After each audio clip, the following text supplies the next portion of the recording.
We've not talked much about the fires here. It's a tragedy, and I hope you don't, like I do, have friends who you receives texts from in the last few days saying their homes are gone. Horrible human tragedy, and still a raging situation. But the politics of it, it's really ramped up in the last 24 hours, including sniping between Donald Trump and Governor Newsom, and questions about the mayor.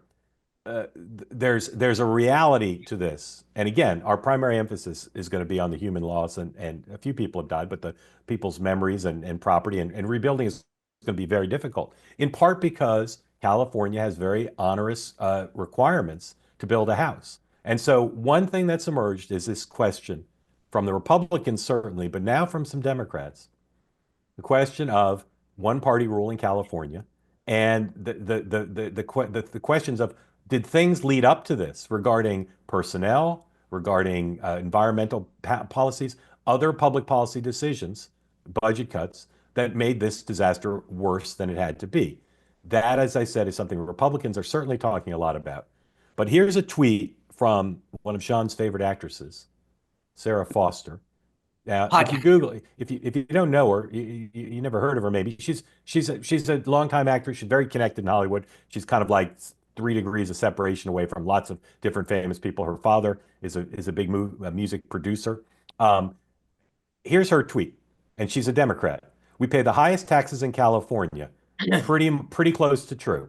I'm fact checking as we go along. Our fire hydrants were empty. That's been widely reported that water has been disappearing from the hydrants. Our vegetation was overgrown. I can personally attest to that. Brush not cleared. I can attest to that with my own eyes.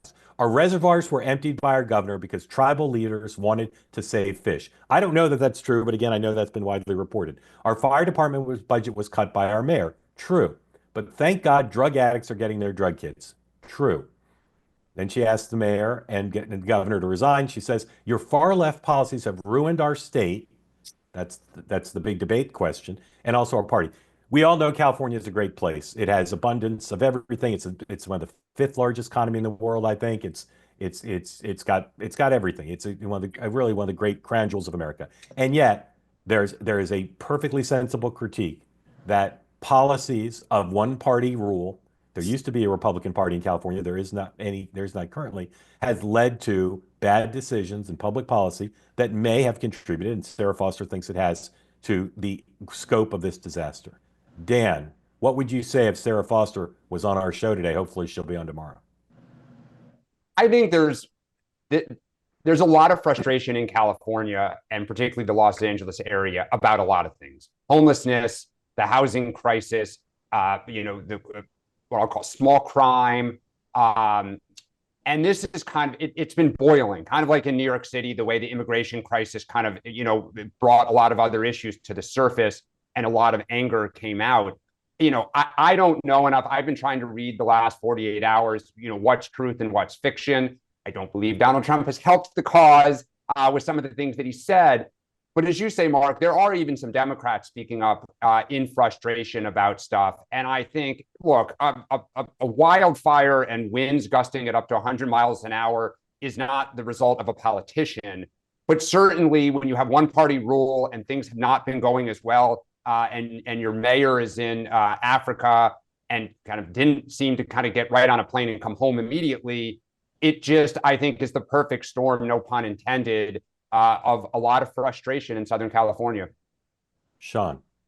Yeah, there's a great. I just want to start with the comment that you made, Mark. I mean, I have high school friends that are posting updates as to their homes, the status of their homes, and I honestly stopped for a moment and just, after hearing some of these people share their experiences on television, and no matter where you stand, the idea of sitting back and watching all of your possessions disappear on earth. And in some of these cases, it's way worse than that. There's a lot of people who've had their insurance canceled, who've lived in a home for years. You're hearing stories of that. And I just can't fathom, outside the loss of life, that people experience, what it's like to watch, a home and all of your possessions disappear, and your heart has to go out for those folks.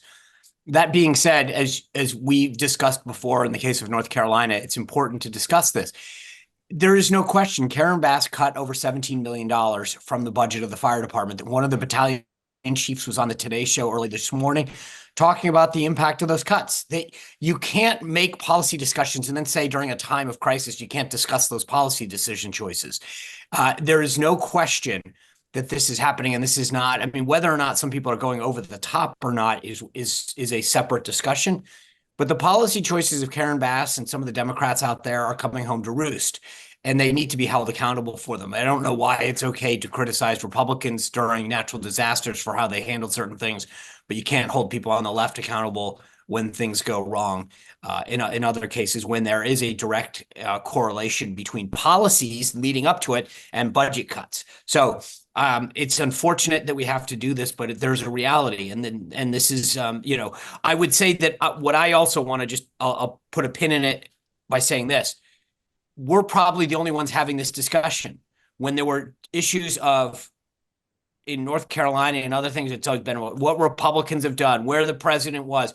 Where's the discussion now? I've flipped around all the stations, and aside from Republican criticism and people posting on social media, there's been zero discussion on CNN, on NBC, on ABC about the decisions from Governor Newsom, Karen Bass, and others leading up to this. It's mind-boggling how they get a pass from the media on their degree of accountability when it comes to the policies and the budgets that they passed.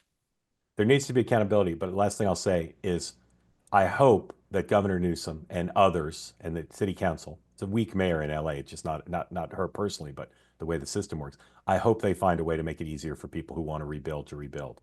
Because if the current rules stay in place, it will be not just financially impossible, but in a matter of time, very difficult for people to rebuild.